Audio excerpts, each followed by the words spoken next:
Hello students, आज की इस वीडियो में जिन टॉपिक्स पर हम काम करेंगे टॉपिक्स है standard result on integration and integration of trigonometric functions from chapter number 19 indefinite integrals from the book R D Sharma. बेटा ये स्टैंडर्ड रिजल्ट्स हैं जो हमें डायरेक्ट याद होने चाहिए। हम जानते हैं integration is inverse of derivative, तो डेरिवेटिव से इंटीग्रेशन कैंसिल होगा। Derivative of integral f x d x क्या बनेगा, that will be f x. Derivative से क्या कैंसिल हो गया, integration. Next integral of k into f x d x.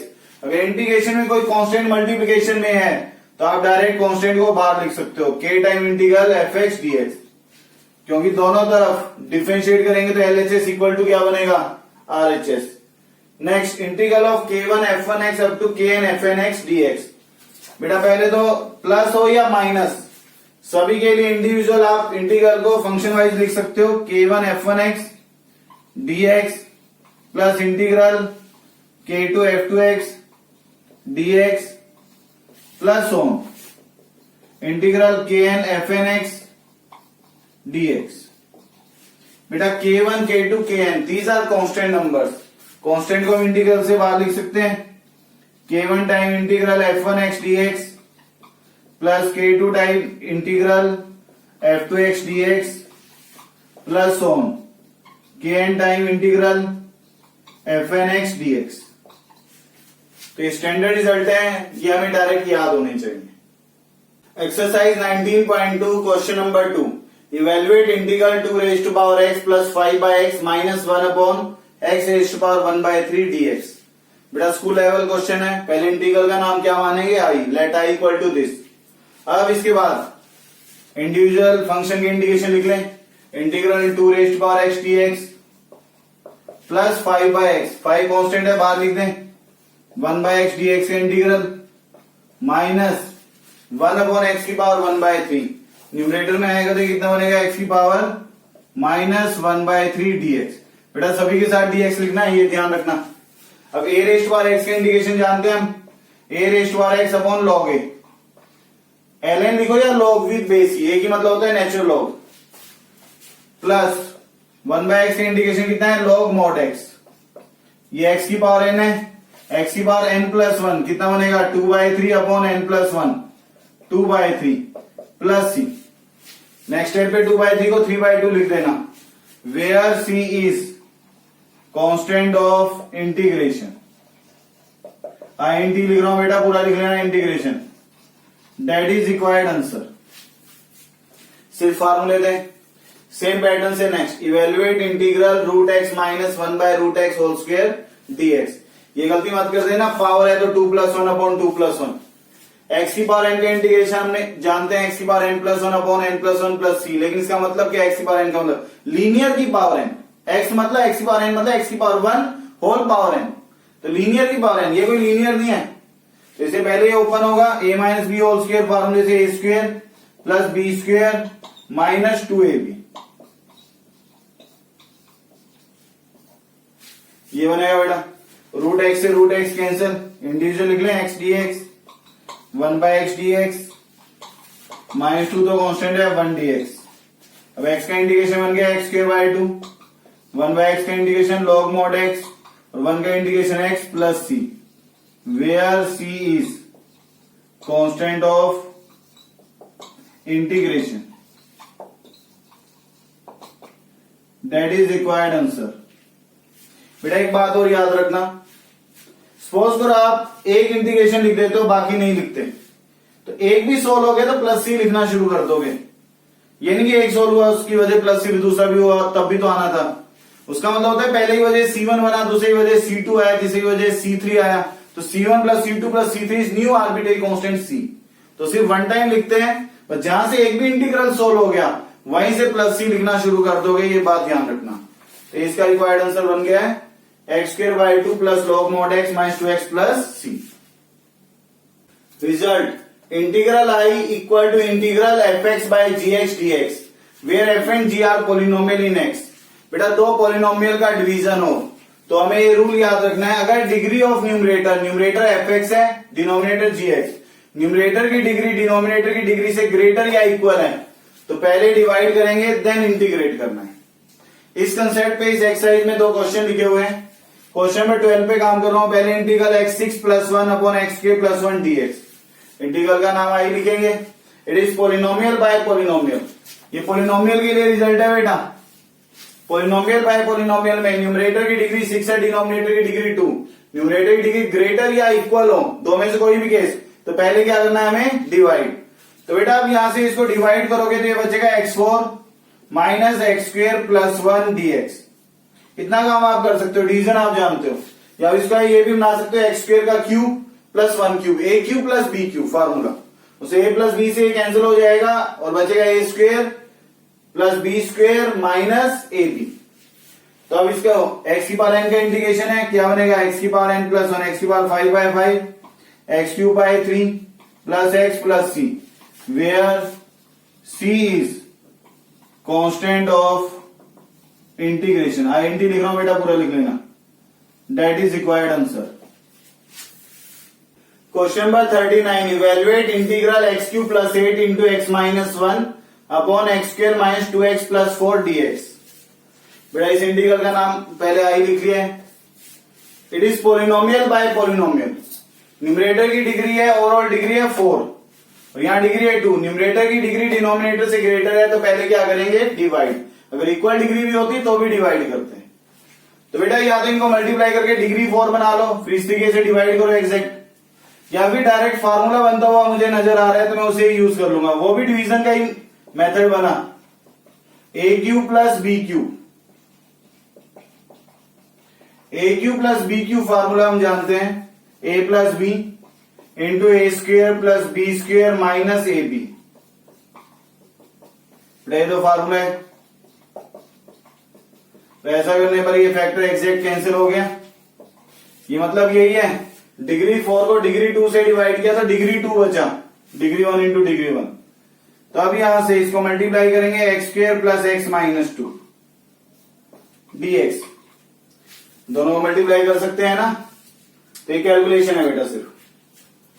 अब यहां से x² का integration, x³ 3 linear power n है, x² 2 - 2x + c, where c is constant of integration। That is required answer। Question number 16, evaluate integral x + 1 into x - 2 by √x dx। बेटा ये गलती मत करना कि यहां पोलिनोमियल बाय पोलिनोमियल मान के उस आइडिया को सोचो। नो डाउट यहां डिवाइड ही करूंगा मैं, लेकिन x⁴ 1/2 फ्रैक्शन पावर का मतलब ये नहीं होता वो पोलिनोमियल है। पोलिनोमियल का मतलब होता है कि पावर्स के और नेचुरल नंबर, तो इसलिए ये पोलिनोमियल नहीं है। लेकिन हाँ ये आइडिया जरूर है कि हमारे पास जितने भी फार्मूले, मैक्सिमम फार्मूले जो फॉलो करते हैं उसमें सभी टर्म सिर्फ न्यूमरेटर में है। तो हमारा मोटिव होता है जब भी डिनोमिनेटर नजर आएगा तो हमें डिनोमिनेटर हटाना है और डिनोमिनेटर में सिंगल टर्म ही हो ताकि हम टर्म वाइज क्या करते हैं, डिवाइड। एक से ज्यादा टर्म्स भी हैं तो प्रोडक्ट फॉर्म में होनी चाहिए ताकि हम टर्म वाइज डिवाइड कर सकें। तो इन दोनों को पहले मल्टीप्लाई करें तो ये बन गया x² - x - 2 by √x। बेटा आप टर्म वाइज डिवाइड करेंगे, मल्टीप्लाई करना आप जानते हो, इतना काम आप कर सकते हो। तो अब यहां से ये बनेगा x⁴ 3/2 - x⁴ 1/2, term wise divide कर रहे हैं, -2x⁴ -1/2 2/√x बनेगा। तो अब यहां से लीनियर की power n, x⁴n + 1 upon n + 1 minus x⁴n + 1 upon n + 1, तो 3/2 बनेगा, x⁴n + 1 upon n + 1 plus c।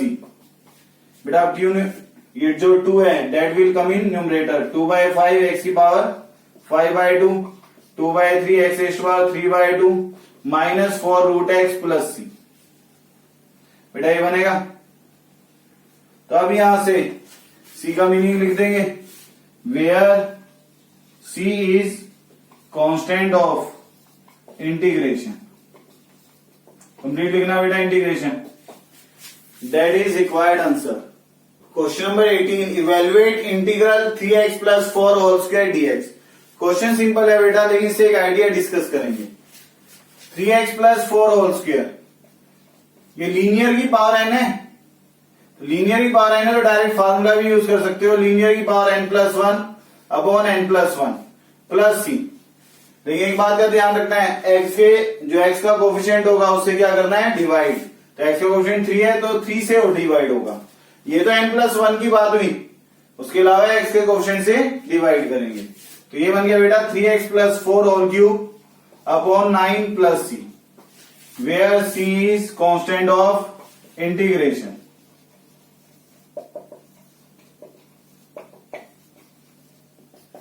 बेटा एक आंसर ये बना, फिर से सोल्व कर रहा हूं इसको।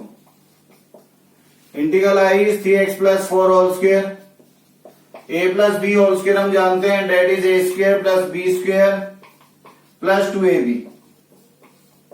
इससे ज्यादा टर्म है ब्रैकेट में लिखकर फिर dx लिखोगे।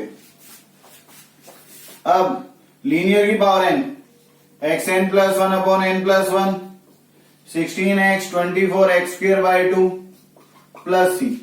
तो ये बन गया 3x³ + 16x + 12x² + c, where c is constant of integration. मैंने c.i o.i लिख दिया है, that is constant of integration. बेटा दोनों आंसर में अब मुझे एक बात वेरीफाई करनी है। आप ये देखो 3x³ + 16x + 12x², इसको ओपन करोगे 27x³, 27x³ / 9, यही बनेगा 3x³। लेकिन इसमें कांस्टेंट भी आएगा 4³ दैट इज 64/9, यहां तो कहीं 64/9 नहीं है, इसका मतलब ये नहीं कि ये आंसर गलत हो गया। जो कांस्टेंट है 64/9, आप फिक्स कांस्टेंट को constant of integration that is arbitrary constant इसमें मर्ज कर सकते हो। तो fix constant plus c is another constant c1, या फिर आप पहले नाम c1 रख दो, नेम ही तो है। c1 is constant of integration, then 64 4³ 64/9 plus c1 is c another constant. तो इससे कभी कंफ्यूज मत होना, यहाँ कांस्टेंट नहीं है, यहाँ पर तो कांस्टेंट टर्म भी मिलेगी, क्योंकि कांस्टेंट प्लस आर्बिट्रेरी कांस्टेंट को हम एक नया नाम लिख सकते हैं c1। c1 पहले लिख दोगे तो c1 plus constant is c। तो ये नेमिंग से हम कांस्टेंट को मर्ज करवा सकते हैं, इस बात को ध्यान रखना। So both answers are correct. Question number 20, evaluate integral 5x⁴ + 12x³ + 7x² upon x² + x dx। बेटा हमने अभी 2-3 क्वेश्चन पहले एक रिजल्ट लिखा था, integral f(x/g(x), where f and g both are polynomial. दोनों पॉलिनोमियल है। जब भी दो पॉलिनोमियल का डिवीजन हो तो इसका मतलब हम पहले चेक करते हैं न्यूमरेटर की डिग्री डिनोमिनेटर से ग्रेटर या इक्वल है तो पहले डिवाइड करेंगे। तो न्यूमरेटर की डिग्री 4 है, यहाँ पर हाईएस्ट डिग्री 2 है, तो न्यूमरेटर की डिग्री ग्रेटर है तो पहले क्या करेंगे, डिवाइड। तो डिवाइड या तो सिंपल डिवाइड करना शुरू कर दो। तो डिवाइड करेंगे तो ऊपर क्वोशिएंट डिग्री 2 का बचेगा, तो डिग्री 2 से डिवाइड कर रहे हैं। या फिर कुछ कैंसिल हो रहा है तो पहले कैंसिल कर दो। कैंसिल का मतलब भी होता है कि हम डिग्री रिड्यूस कर रहे हैं, हमें डिवीजन का ही पैटर्न है वो, जिससे हमें क्वोशिएंट मिलेगा। तो बेटा यहां से x² कॉमन हुआ, 5x² + 12x + 7 अपॉन में x कॉमन x + 1। एक तो ये बना, एक x तो कैंसिल हो गया, इंटीग्रल x फैक्टर बनाना है इसके x + 1 × 5x + 7। फैक्टर बनाना आप जानते हो, मल्टीप्लाई करोगे तो यही बनेगा। तो अब यहां से x + 1 कैंसिल, अब इसे x को इनसाइड मल्टीप्लाई कर देंगे 5x² + 7x। अगर बेटा आप डायरेक्ट डिवाइड भी करते हैं इसको इससे तो डिग्री 2 की यही क्वाड्रेटिक बचती। तो अब लीनियर की पावर n, x की पावर n + 1 अपॉन n + 1, यहां क्या बनेगा 7x² / 2 प्लस c के लिए तो अभी आता है कांस्टेंट ऑफ इंटीग्रेशन, पूरा लिख लेना, that is required answer. Question number 24, evaluate integral 5 cos³ + 6 sin³ upon 2 sin² cos² into dx। फिर इंटीग्रल का नाम आई लिख लिया। ये कोई पॉलिनोमियल बाय पॉलिनोमियल नहीं है, लेकिन बेटा एक आइडिया कॉमन है जो हमेशा हमें याद रखना है, जब भी डिनोमिनेटर नजर आएगा तो हमें डिनोमिनेटर को हटाना है, क्योंकि जितने भी फार्मूले हैं वो न्यूमरेटर के लिए हैं। साइन, कोस, टेन, सिकेंड, ये जितने भी फंक्शन है सभी न्यूमरेटर में जिनके इंटीग्रेशन के फार्मूले हैं। तो डिनोमिनेटर के लिए मैंने बताया या तो सिंगल टर्म हो ताकि टर्म वाइज डिवाइड कर सके, अगर एक से ज्यादा टर्म भी है तो प्रोडक्ट में हो ताकि टर्म वाइज डिवाइड कर सकें। आप देखो एक से ज्यादा टर्म है लेकिन प्रोडक्ट में टर्म वाइज डिवाइड करते हैं। तो ये बनेगा 5 cos³ अपॉन 2 sin² cos²। बेटा साथ में dx लिख देना, plus 6 sine cube 2 sign square cos square dx, ये बना। अब टर्म वाइज डिवाइड कर देंगे। 5/2 कॉन्स्टेंट बाहर है, cos cancel, cos square cancel हो गया तो कॉस बाय साइन स्क्वायर। 6/2 3 बनेगा, कांस्टेंट बाहर, एक साइन स्क्वायर कैंसिल तो साइन बाय कॉस स्क्वायर। तो बेटा अब यहां से कॉस बाय साइन, एक साइन के साथ मिलकर ये कोट बनाएगा, और एक 1 बाय साइन क्या बनेगा, कोसेक। सिमिलरली एक साइन बाय कोस 10 बनेगा, और एक 1 बाय कोस क्या बनेगा, सिकेंड। ये डॉट मल्टीप्लिकेशन के लिए लिखे हैं बेटा। कोसेक इंटू कॉट का इंटीग्रेशन का फार्मूला लिखवा रखा है, that is minus cosec x, क्योंकि कोसेक एक्स का डेरिवेटिव क्या होता है, minus cosec into cot, minus से माइनस कैंसिल हो जाएगा, यही मिलेगा। सेकेंड का डेरिवेटिव होता है सेकेंड इंटू 10, तो सेकेंड इंटू 10 का integration second x plus c, where c is constant of integration,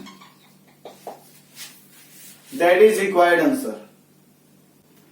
question number 27, evaluate integral cos upon 1 minus cos dx और integral cot upon cosec minus cot dx। बेटा cosec और cot को sin cos में change करोगे तो यही बनेगा। तो ऐसा लिखा हुआ मिले क्वेश्चन या इस तरीके से, दोनों का वर्किंग पैटर्न सेम है। या तो आप इसको sin cos में चेंज करके यहां पर आ जाओ इस स्टेप पे, नहीं भी चेंज करते हो तो ध्यान रखना हमारा मोटिव होता है डिनोमिनेटर में सिंगल फंक्शन नजर आए या प्रोडक्ट ऑफ फंक्शन, ताकि टर्म वाइज डिवाइड कर सकें। लेकिन यहां तो बीच में प्लस या माइनस, माइनस आ गया, माइनस प्लस नजर आ जाए डिनोमिनेटर में, तो मोटिव रहता है कि वो सिंगल फंक्शन में कन्वर्ट हो। तो सिंगल में कन्वर्ट करने के लिए बेटा हम क्या करते हैं, ट्रिग्नोमेट्रिक आइडेंटिटी का कोई पैटर्न बन रहा हो तो उसको फॉलो करते हैं। 1 माइनस कॉस है तो 1 प्लस कॉस से मल्टीप्लाई डिवाइड कर दिया, 1 प्लस कॉस से मल्टीप्लाई डिवाइड करेंगे तो 1 plus cos into 1 minus cos, 1 minus cos square, और 1 माइनस कॉस स्क्वायर क्या होता है, साइन स्क्वायर। इस कॉस को इनसाइड मल्टीप्लाई कर दें, cos plus cos square, 1 minus cos square sine square. तो बेटा आप देख सकते हो अब सिंगल टर्म आ गई डिनोमिनेटर में। टर्म वाइज डिवाइड कर दें, cos by sine square, cos by sine cot, और एक 1 बाय साइन क्या बनेगा, cosec, plus cos square by sine square that is cot square. बेटा कॉट स्क्वायर का डायरेक्ट फार्मूला नहीं है, फार्मूला किसका है, डेरिवेटिव किसका जानते हैं, कोट का कोसिकेंट स्क्वायर, माइनस आता है वो साइन हम बैलेंस कर देंगे। तो इंटीग्रल बन गया एक तो कोसेक इंटू कॉट dx, और इस कॉट स्क्वायर को लिख लें cosecant square minus 1, cosecant square minus 1 is cot square. तो अब यहां से ये किसका फार्मूला है, माइनस कोसेक का, और कोसिकेंट स्क्वायर का फार्मूला कितना है, माइनस कॉट, और माइनस 1 का integration minus x plus c, where c is constant of integration, ये लिख लेना बेटा। ये इसका आंसर बना, यहां तक clear. Same question, pattern same ही रहेगा। डिनोमिनेटर में कोसेक माइनस कोट नजर आ गया, इसको रेशनलाइज करो, प्लस वाले से multiply divide, cot x into क्या बनेगा, कोसेक प्लस कोट, अपॉन में क्या बनेगा, cosecant square minus cot square, और cosecant square minus cot square ये ट्रिग्नोमेट्रिक आइडेंटिटी है, क्या बन जाएगा डिनोमिनेटर में 1, और ये बनेगा cot into cosec plus cot square, upon में ये 1 हो गया। तो आप ये देखो बेटा सेम स्टेप पर आ गए, आइडिया तो सेम ही है। इसके बाद यही लिखना है एज इट इज। तो ये बन गया integral cosec into cot dx, और कॉट स्क्वायर को क्या लिख लेंगे, कोसेकेंट स्क्वायर माइनस 1 dx। अब ये फार्मूला है डायरेक्ट माइनस कोसेक एक्स का, that is minus cot x minus x plus c, where c is constant of integration.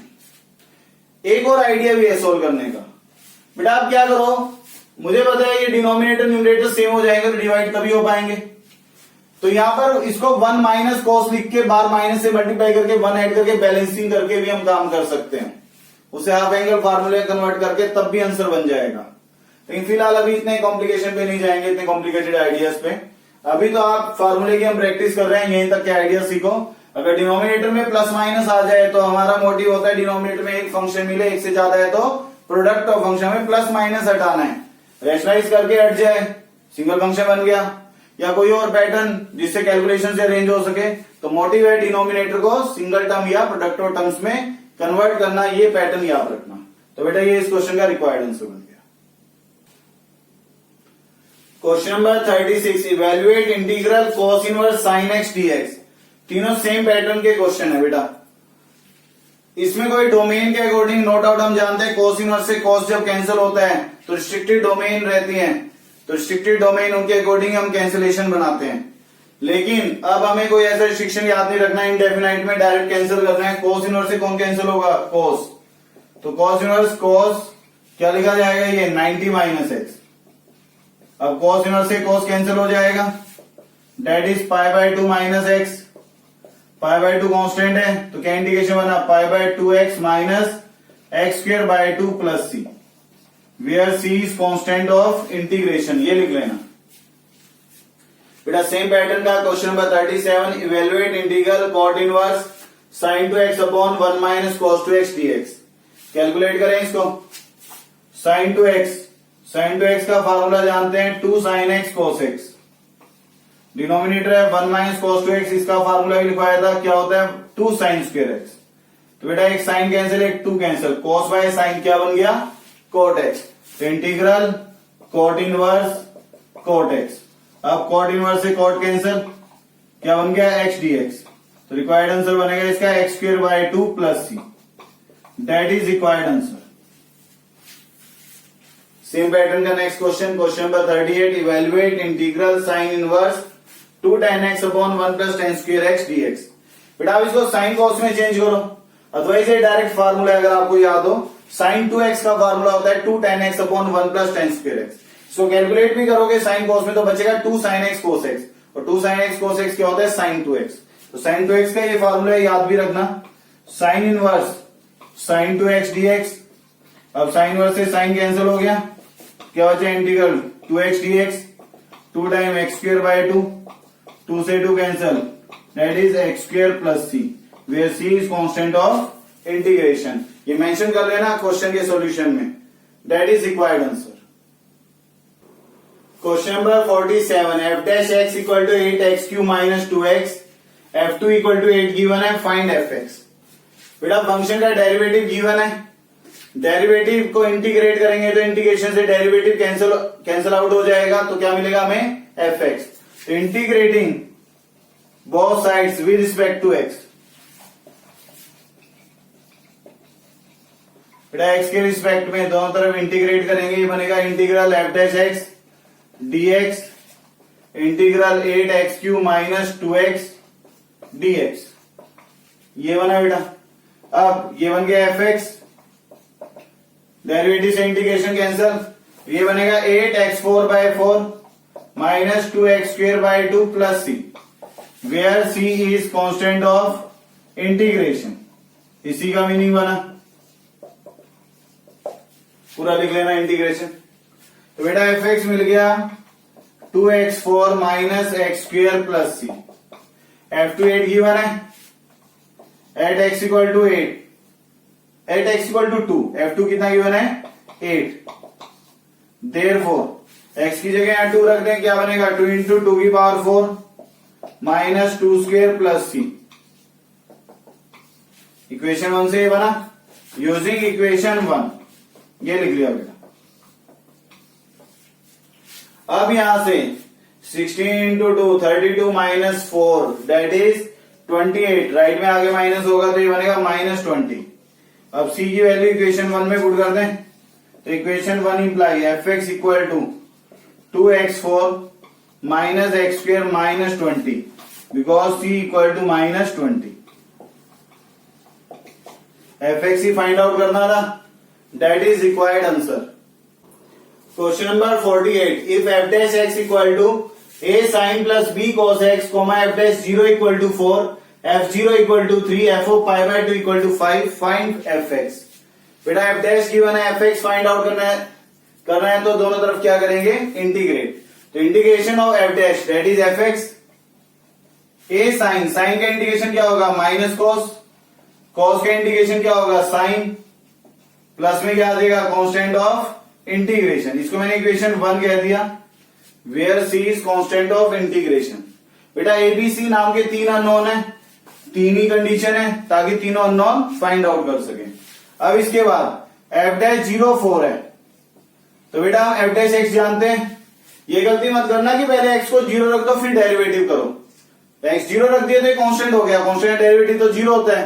F dash 0 मतलब पहले एफ का डेरिवेटिव फिर एक्स को 0 रखा गया, एफ का डेरिवेटिव ये, इसमें एक्स को क्या रख देंगे 0।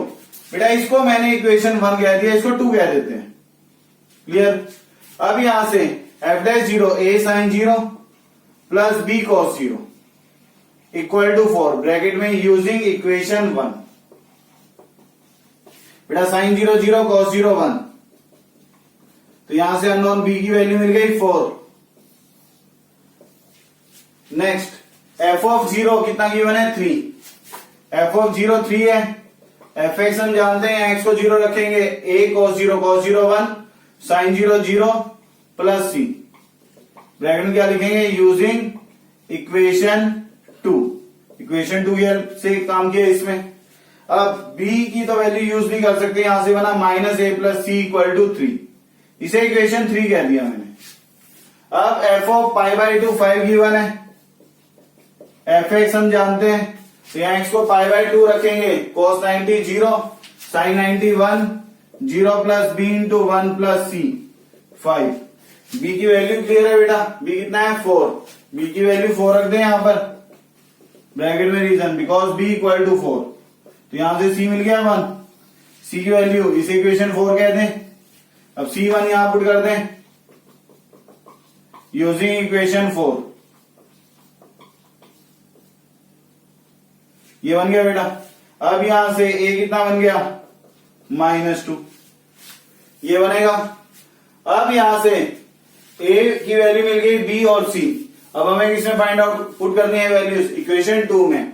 Therefore equation 2 imply f x equal to minus a cos x, a -2 है तो माइनस माइनस क्या हो गया प्लस 2 cos x, b 4 है plus 4 sin x plus c, c कितना है c इज इक्वल टू 1 है बेटा।